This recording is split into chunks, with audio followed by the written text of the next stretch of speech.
موسم کی دنیا سے خبر یہ ہے کہ اسلام آباد میں خشک سردی میں اضافہ ہو گیا۔ محکمہ موسمیات کے مطابق آئندہ ایک ہفتے تک بارش کا کوئی امکان نہیں ہے۔ ہماری نمائندہ حریم جدون اس وقت ڈائریکٹر محکمہ موسمیات ڈاکٹر ظہیر بابر کے ساتھ موجود ہیں، اس سے مزید جانتے ہیں۔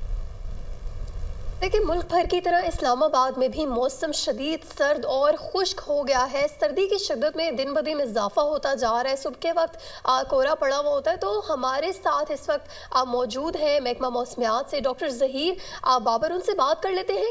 اس وقت تو ملک کے زیادہ تر حصوں میں موسم خشک اور سرد ہے، اور آئندہ چند روز کے دوران بھی ملک کے زیادہ تر حصوں میں اسی طرح سردی کی شدت میں جو ہے وہ اضافہ رہے گا۔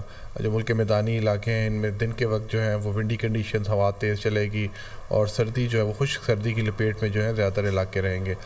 لیکن فی الحال جو ہے وہ ایز سچ کوئی سگنیفیکنٹ رین فال جو ہے وہ ایکسپیکٹڈ نہیں ہے، جس کی وجہ سے خشک سردی کا دورانیہ جو ہے وہ ایکسپیکٹڈ ہے اگلے چند روز کے دوران۔ جی بالکل، ڈاکٹر ظہیر بابر ہمارے ساتھ موجود ہے، اور انہوں نے بتایا کہ سردی کی شدت میں ایک ہفتے تک مزید اضافہ ہوگا اور بارشوں کا کوئی امکان نہیں ہے، اور لوگوں کو خصوصی طور پہ پریکاشنری میئرز لینے کی ضرورت ہے، خاص طور پہ جب صبح کے وقت جو لوگ دفتر کو جاتے ہیں، اسکول یونیورسٹیز میں جاتے ہیں، تو ان کو احتیاطی تدابیر اختیار کرنی چاہیے۔ جی